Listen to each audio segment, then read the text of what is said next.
Hola, estamos en otro programa de La Consulta Guiada. Soy Margarita Romano y hoy vamos a estar con Yanela Recarte. Ella es puericultora y asesora en porteo ergonómico.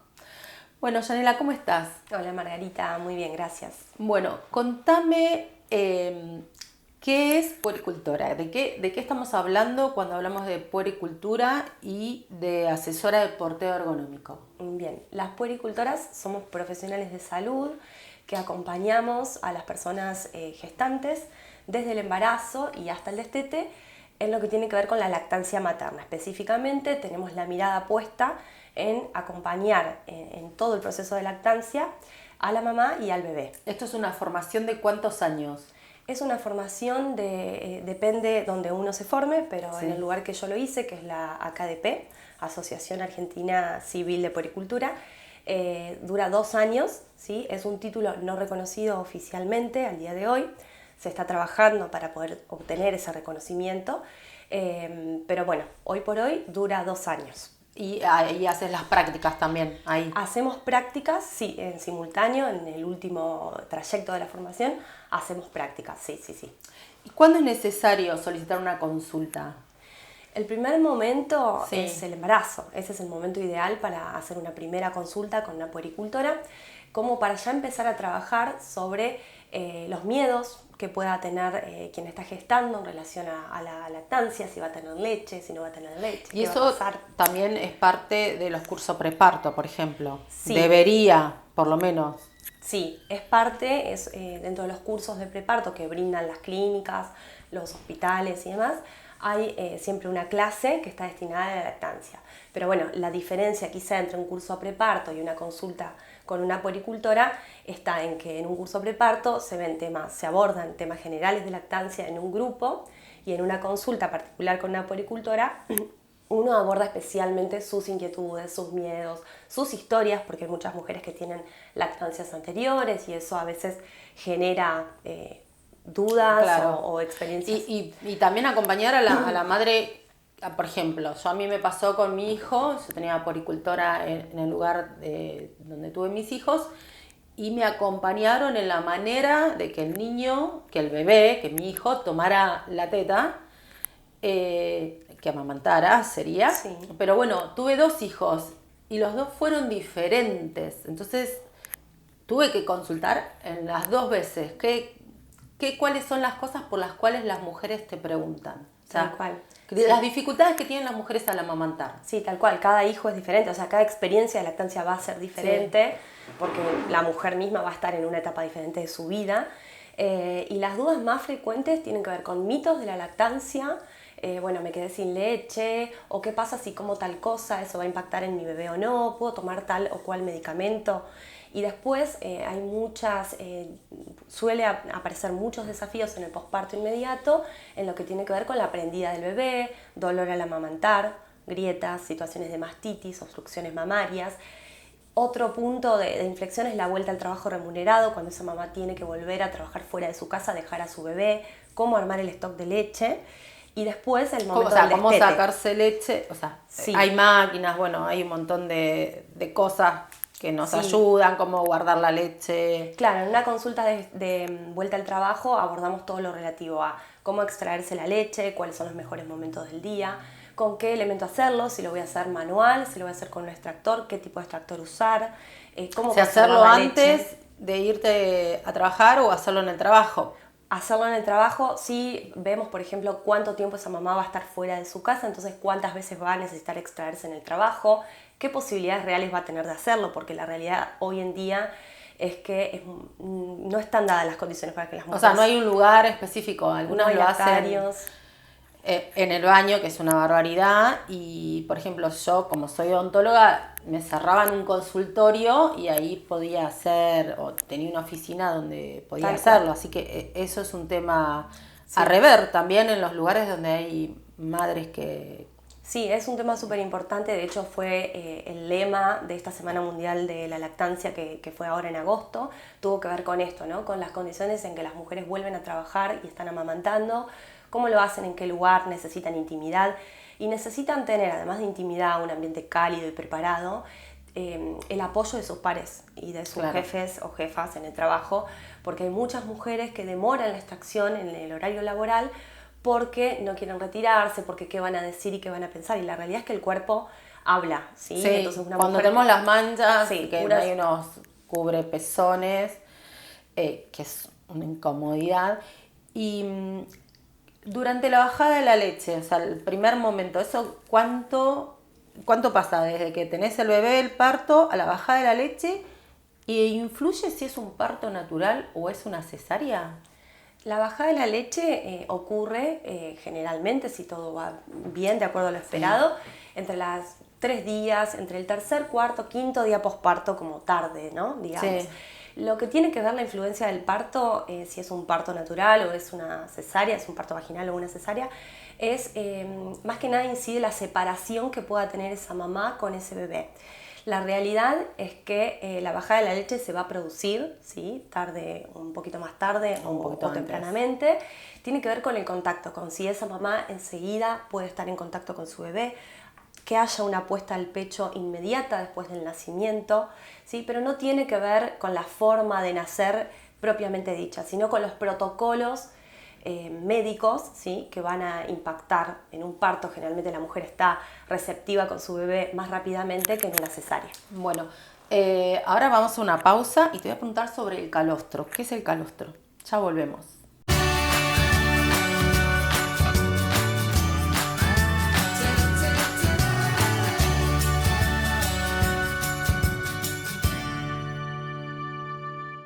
Volvemos con Yanela y quedó la pregunta, el calostro, ¿qué es? El calostro es la primera leche que vamos a producir inmediatamente después del nacimiento de los bebés. Se lo conoce como la primera vacuna por las propiedades que tiene, sí, es un factor inmunológico sumamente importante para los bebés. Es la primera leche que van a recibir. Esa leche, que como decís inmunológicamente, ¿tiene que ver con las vacunas que tuvo la madre o no influye eso? ¿O es solamente la inmunidad que ya tiene la mamá? Tiene que ver con la inmunidad que le va a aportar la mamá a través de esa leche, efectivamente. ¿Y cuándo aparece? ¿Es lo mismo que la bajada de la leche que el calostro? No, el calostro, como decimos, es la primera leche, o sea, se produce el nacimiento del bebé, el alumbramiento de la placenta e inmediatamente se pone en funcionamiento el mecanismo de producción láctea, Ajá. que ya se estuvo preparando durante la gestación. En ese momento, la primera leche que producimos se llama calostro y lo que viene después, unos 3 días en el posparto más o menos, la bajada de la leche, que tiene que ver con un cambio en la composición de la leche y en la cantidad. O sea que se alimenta de calostro los primeros 3 días y después la bajada de leche que cambia la calidad, el espesor, Cambia todo. La leche en realidad va cambiando durante toda la lactancia. O sea, es tan importante la leche de los primeros días como hasta la última gota que ese bebé tome, ¿sí? Pero efectivamente va a cambiar. Se llama leche de transición la que tenemos en la bajada de la leche, porque no es todavía la leche madura, que quizá uno está más acostumbrado a ver, que es más blanca, claro, ¿sí? Sino que la leche de transición tiene una consistencia más entre acuosa y espesa, porque está esa transición entre calostro y leche amarilla madura. También puede ser. También puede ser amarilla. Hay todo un mito en relación a que la leche materna tiene que ser blanca. En realidad la leche blanca que uno está acostumbrado a ver es la de fórmula, ¿no? Claro. Pero la leche materna tiene distinto color, eso está condicionado también por la alimentación de la mamá. En general, al principio el calostro es más amarillo, más espeso, aceitoso, y después se va transformando en una leche más acuosa, no porque sea agua y no vaya a alimentar a los niños, sino por la consistencia que tiene y más blanca. ¿Y las obstrucciones? ¿Qué pasa con las obstrucciones mamarias? Porque la realidad es que algunas madres han tenido operaciones de reducción de pecho. Por ejemplo, una amiga tuvo reducción de pecho y no pudo amamantar. Y después hay otras mamás que tienen prótesis mamarias. ¿Qué pasa con respecto a eso y la lactancia? Todas las cirugías en los senos, digamos, es una cuestión que nosotras las puericultoras abordamos cuando vamos a ver a una mamá, a una diada, a ver si hay alguna cirugía o no. Puede haber un impacto, sobre todo en las cirugías de reducción, porque se pueden lesionar, seguramente se cortan conductos, que son los que después van a transportar la leche. Pero no siempre pasa. No siempre pasa, también tiene que ver con dónde se hace la incisión en el momento de la cirugía, por ejemplo. Puede haber un pecho más afectado que otro porque la producción es independiente en cada glándula, entonces cada caso es particular. Puede ser que te quede yo me acuerdo que te quedaba una más grande que la otra, como había una asimetría. No sé si tiene que ver con Sí. que de un lado tome más o menos, o la comodidad de la madre, ¿no? Siempre tenemos asimetría en el cuerpo en general Sí. y en la lactancia siempre también hay un pecho que es más productor quizá que el otro o favorito para ese bebé porque está más cómodo o porque la mamá está más cómoda amamantando de un lado que del otro.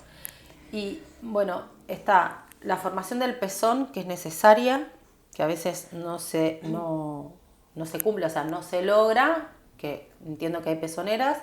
Y después también hay otras enfermedades, no sé si se llaman enfermedades, grietas, fisuras, mastitis. ¿De qué se trata todo eso? Sí, la formación del pezón no es algo que vamos a realizar manualmente nosotros, ni en el embarazo ni en el posparto. ¿Sí?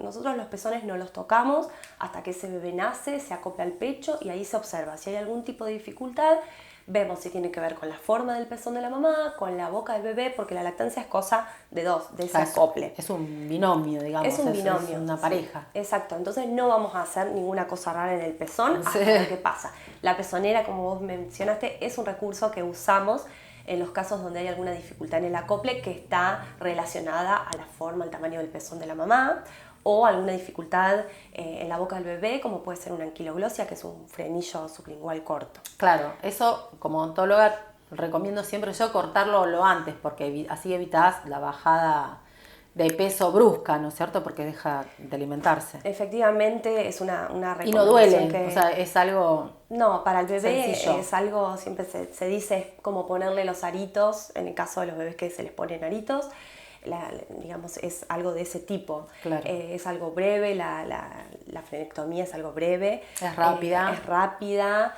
y la recuperación de ese bebé, de la movilidad de la lengua, va a estar también dada por la succión al pecho. Recomendamos cortarlo cuando está afectando la lactancia y bueno, se sabe también que un frenillo corto va a tener un impacto quizá en el mediano y en el largo plazo en lo que tiene que ver con todo el desarrollo con el habla, la deglución y un montón de cosas. Y meto acá mi tema, es más difícil la recuperación de un chico más grande que de un bebé porque en la lactancia va a estar obligado a succionar. Bueno, contame de la mastitis y grietas. Bien, sí, esas son distintas dificultades que se pueden producir en cualquier momento de la lactancia. Generalmente se producen más que nada en los primeros días, asociadas a la bajada de la leche o a un mal manejo de una bajada de la leche. Lo que son las grietas están producidas por un mal acople. El bebé está mal acoplado al pecho, quizás está abriendo poco la boca, está haciendo alguna fuerza con las encías, con la lengua, con el paladar, presionando en algún lugar que no tiene que hacerlo y por eso se producen las grietas. ¿Sí? El bebé tiene que acoplarse de la areola para que no haya dolor y prospere todo lo que tiene que ver con la ganancia de peso. Las mastitis, las obstrucciones o las perlas de leche se dan puede ser un origen traumático, ¿sí? Algún tironeo del bebé, por ejemplo, o por acumulación de leche en el pecho materno. Bueno, ahora vamos a hacer una pausa. El tema me encanta, realmente ustedes saben que me gustan los temas de los chicos, así que ya volvemos.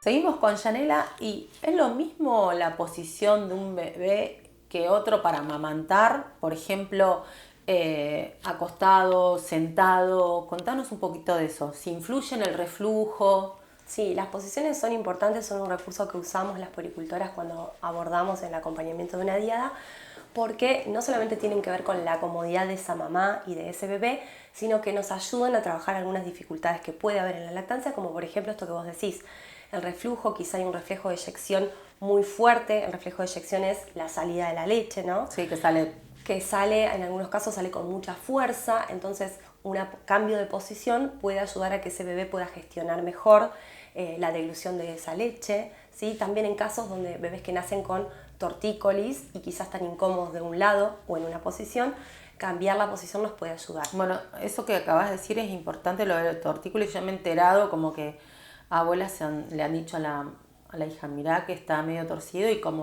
que lo observan desde otro lado y lo mandan, al médico y tiene que ver con eso. Sí. Hay métodos como, por ejemplo, la eyección de leche. A veces se puede producir primero una eyección de leche y después empezar a amamantarlo para no ahogarlo, ¿sería? Sí, efectivamente. A veces pasa eso, ¿no? Si hay un reflejo de eyección muy fuerte, el bebé se atraganta, no puede gestionar la leche, y entonces cambiándolo de posición podemos lograr, quizá lo que también podemos hacer ahí es que la mamá se extraiga ese primer chorrito de leche fuera de la boca del bebé y cuando ya fluye de manera más lenta, ir a amamantar. Y el amamantamiento en la cama, porque a veces es como que la madre cansada, no sé, el bebé se despierta a las 3 de la mañana y quiere amamantarse, alimentarse. ¿Qué pasa con eso? ¿Es recomendable? ¿Se recomienda hacerlo fuera de la cama?